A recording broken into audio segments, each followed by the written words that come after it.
जय हिंद दोस्तों, स्वागत है आपका और एक नए वीडियो में और एक नए टॉपिक के साथ। तो चलो दोस्तों, पहले वीडियो स्टार्ट करते हैं। आशा करेंगे पसंद आएगा, और पसंद आए दोस्तों तो लाइक और शेयर जरूर से कर दीजिएगा। और चैनल पर पहली बार आए सब्सक्राइब नहीं किया तो साथ में सब्सक्राइब भी कर दीजिएगा। चलिए स्टार्ट करते हैं। कश्मीरियों के अंदर बगावत की आग किसने लगाई? क्या इसका ताल्लुक डायरेक्टली या इनडायरेक्टली इंडिया से जुड़ता है? क्या उनकी जो सियासी कैंपेन है वो कश्मीर के अंदर चालू है? आज़ाद कश्मीर के बारे में भारत के जो डिफेंस मिनिस्टर हैं राजनाथ सिंह साहब ने ये कहा था, बातें की थी और उसमें ये कहा था कि वो हमारा है, हम लेंगे। नरेंद्र मोदी साहब ने पाकिस्तान के खिलाफ बात नहीं की, उन्होंने सिर्फ ये कहा है कि मैंने तो ताला लगा के रख दिया।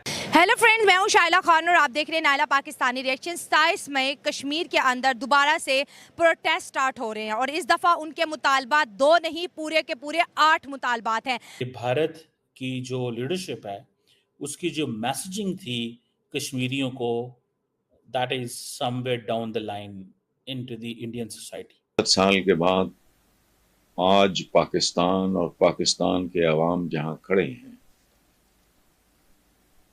इसके पीछे कौन कौन से चंद बदबख्त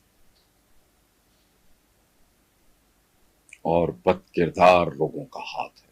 जो इंडिया कर रहा है वो कर रहा है, इंडिया सेंसिटाइज कर रहा है आज़ाद। मैं ये नहीं कह रहा, लोग मुत्तहिद हैं, वो अपने मामलात में इकट्ठे हो जाते हैं, जबकि हम पाकिस्तानी सिर्फ अपने मामलात ही में ही रहते हैं और दूसरों के मामलात को इतना बॉदर नहीं करते। हम बात करते थे इंडिया के कश्मीर की कि वहाँ जुल्म और ये वो हमें जो बताया जाता था, लेकिन अब तो यहाँ आए दिन प्रोटेस्ट हो रहे हैं और वो लोग ये कह रहे हैं कि हम पाकिस्तान साइड कश्मीर लेंगे। अभी पाकिस्तान IMF के कहने के ऊपर हुकूमत पाकिस्तान को 350-400 अरब रुपए के मजीद टैक्सेस अवाम के ऊपर लगाएगी। खैर, जहाँ तक मुतालबात की बात है तो उनके मुतालबात ठीक हैं, लेकिन एक चीज़ से मैं उनके ना इत्तफाक करूँगा कि हमारी इकनॉमिक कंडीशन इस वक्त सही नहीं है।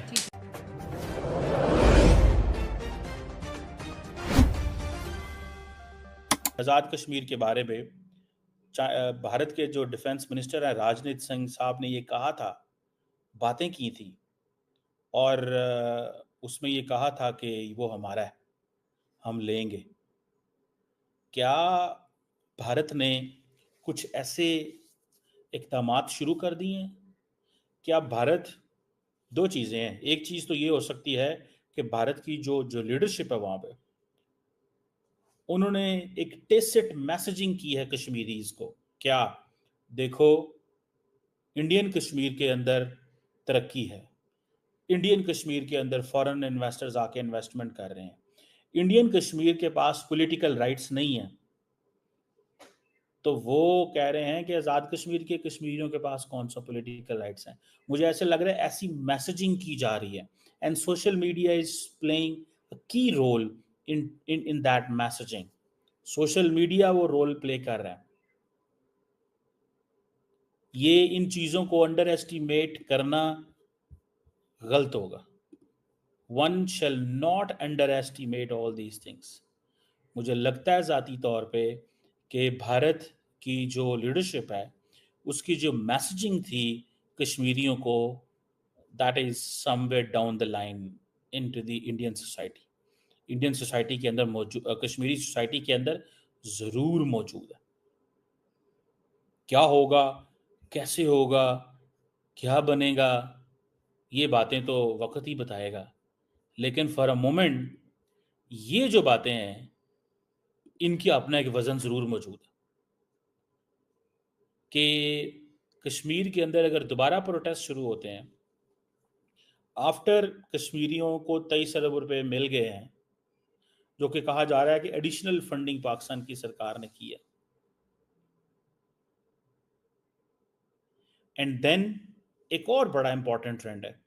ट्रेंड ये है कि जो आज़ाद कश्मीर का नौजवान है, जो लोग हैं, लड़के लड़कियां, ख़वातीन, बूढ़े जवान, उन सब के सब जो पाकिस्तानी इंस्टीट्यूशंस हैं, पर्टिकुलरली मिलिट्री, उसके बारे में या पॉलिटिकल लीडरशिप के बारे में या ओवरऑल पाकिस्तान के बारे में जो लैंग्वेज है, जो तासुरात वो कर रहे हैं, बातें कर रहे हैं, वो तो पाकिस्तान की पॉलिटिकल पार्टीज भी ऐसे नहीं करती।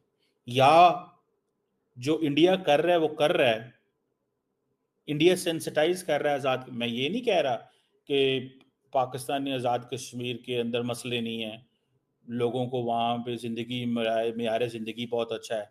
मैं ये नहीं कह रहा कि वहाँ पे जो प्रोजेक्ट्स हैं उन प्रोजेक्ट्स का सारा पैसा उधर उनको मिलता है या लोड शेडिंग है। अच्छा, लोड शेडिंग पाकिस्तान में बहुत ज़्यादा है, लेकिन बिजली प्रोडक्शन करने की हमारी कैपेसिटी भी बहुत ज़्यादा है। नरेंद्र मोदी साहब ने पाकिस्तान के खिलाफ बात नहीं की, उन्होंने सिर्फ ये कहा है कि मैंने तो ताला लगा के रख दिया है। अब दो बातें और दो छोटी चीजें ऐड कर दूं। नरेंद्र मोदी साहब ही के दिनों की बात है, ये जब ये प्राइम मिनिस्टर थे, तो दो डिप्लोमेट्स जो हैं वो भारतीय डिप्लोमेट्स, उनकी किताबें आई हैं, इन्होंने indirectly prime minister Narendra Modi के साथ काम भी किया है। एक का नाम है शरद सब्रेवाल, वो मोदी साहब से पहले थे, और दूसरे का नाम है अजय बिसारिया। दो किताबें आई हैं और दोनों किताबों में क्या बात की गई है, यानी कि जो इनकी थिंकिंग प्रोसेस है, जो इंटेलिजेंसिया वहां पे फॉरेन पॉलिसी बनाता है, जो कि एडवाइस करता है प्राइम मिनिस्टर मोदी को, ये मैं उसकी बात कर रहा हूँ। दोनों क्या कह रहे हैं? दोनों ये कह रहे हैं कि पाकिस्तान बड़ा अहम है, पाकिस्तान की स्टेबिलिटी बड़ी अहम है। शरद सब्रेवाल साहब कहते हैं पाकिस्तान को तोड़ना नहीं चाहिए, ना हिंदुस्तान ये चाहता है। और अजय बिसारिया साहब तो जो नरेंद्र मोदी साहब के और जो जल बाजवा के दिनों की जो बैकडोर राब्ते थे, उनकी कहानी भी बयान कर रहे हैं।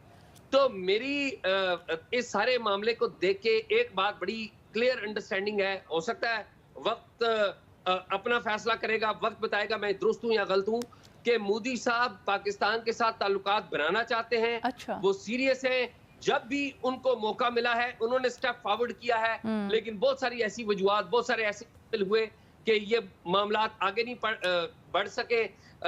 नवाज शरीफ साहब के साथ उन्होंने मामला बढ़ाने की कोशिश की थी। नवाज शरीफ साहब की पॉलिटिकल सिचुएशन ऐसी थी कि वो नवाज शरीफ साहब जो चीजें बेहतर ना हो सकी, आगे ना कर, लेकिन अभी भी आपको लगता है इस बयान के बावजूद बहुत गुंजाइश है कि आगे मामला बढ़ सकता है? इंडिया को क्या बेनिफिट होगा पाकिस्तान से बात करने में? अलीना फखर ने बात काफी हद तक दुरुस्त कही है कि हमें भी इतनी जिसे कहते हैं उजलत का या इतनी एंथुसियाज्म का मुजाहरा नहीं करना चाहिए। नरेंद्र मोदी ने जो भारत के प्राइम मिनिस्टर ने जो स्टेटमेंट दिया है वो दुरुस्त है, नो डाउट अबाउट इट। इस हवाले से जो मजहर साहब ने भी बात की है, मैं उससे इत्तेफाक करता हूँ, लेकिन एट द सेम टाइम हमें रियलिस्ट भी होना चाहिए।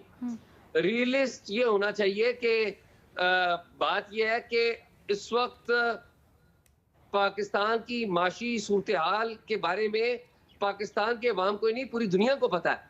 और जिस तरह डेस्परेट होके हम हर दरवाजा खटखटा रहे हैं, उसी तरह डेस्परेट होके हम ज़ाहिर पड़ोसियों को भी इंगेज कर रहे हैं। ईरान को हमने इंगेज किया है, हिंदुस्तान से बातचीत कर रहे हैं। लेकिन मेरा ये ख्याल है कि नरेंद्र मोदी साहब की सियासी कैरियर का ये आखिरी टेन्योर होगा, ये उनका दौर।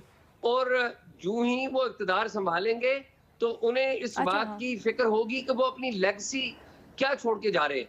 तो मेरा ये ख्याल है कि फखर की बात बिल्कुल इस हद तक ठीक है कि हमें इतना ज्यादा एंथुसियाज्म नहीं दिखाना चाहिए, लेकिन एट दी थैंक यू दोस्तों वीडियो को यहाँ तक देखने के लिए। बाकी दोस्तों वीडियो आपको कैसी लगी है कमेंट में लिखकर जरूर बता दीजिए। फिलहाल दोस्तों आपसे विदाई ले रहे, मिलेंगे और एक नई वीडियो में आपके साथ। टिल देन जय हिंद, जय भारत।